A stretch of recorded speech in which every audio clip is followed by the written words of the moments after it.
7h, 9h, Europe 1 matin. L'édito éco sur Europe 1. Bonjour Nicolas Bouzou. Bonjour Dimitri, bonjour Anissa, bonjour à Nicolas. tous. Nicolas, ce matin, vous revenez sur le nom de l'alliance de gauche, Nouveau Front Populaire. Ça vous a interpellé?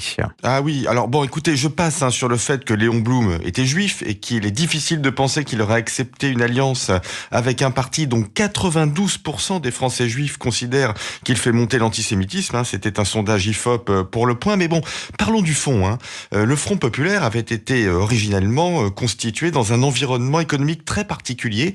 C'était juste après ce qu'on a appelé la déflation Laval de 1935. Et Laval avait dirigé le gouvernement juste avant le Front Populaire et il avait refusé de relancer l'économie par des déficits budgétaires après la crise de 1929. En fait, Laval ne poursuivait que deux objectifs, la stabilité monétaire et l'équilibre des comptes publics. Il avait d'ailleurs nettement réduit les salaires des fonctionnaires.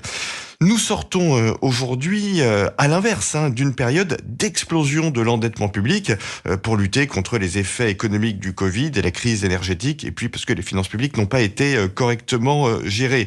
Ce nouveau Front Populaire copie le Front Populaire dans un univers économique diamétralement opposé. C'est un contresens, d'ailleurs, qui ne fera rien d'autre que d'accroître nos déficits en faisant exploser la dépense publique et en relançant les importations. Vous nous dites aussi, Nicolas, que la politique du Front Populaire de 36 n'a pas été un grand succès à l'époque.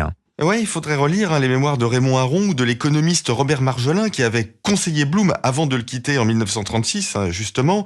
En fait, la politique du Front Populaire a été si radicale qu'elle a créé des crises en cascade. La baisse du temps de travail, qui d'ailleurs est aussi dans le programme du nouveau Front Populaire, et l'explosion des dépenses publiques avaient entraîné une crise du franc et deux dévaluations. En octobre 1936 et en juin 1937, moment où l'inflation a dépassé les 20%, ce sont les classes populaires qui avaient voté massivement pour le Front Populaire qui ont payé cette politique irréaliste. Et vous dites que ça a également affaibli la France sur le plan géopolitique. Même sur le plan militaire, je voyais ce week-end un tweet d'Aurélien Rousseau, vous savez, le directeur de cabinet d'Elisabeth Borne, puis ministre de la Santé d'Emmanuel Macron, qui a contribué à la réforme des retraites et qui la combat aujourd'hui sous les couleurs du nouveau Front Populaire. Il se réclamait du grand historien Marc Bloch, exécuté par les nazis il y a 80 ans.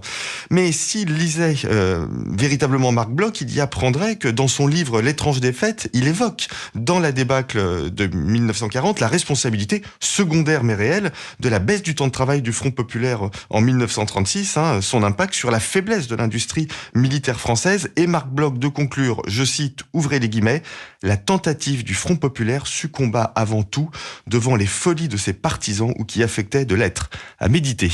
Signature Europe 1, Nicolas Bouzou. Merci beaucoup Nicolas. À demain.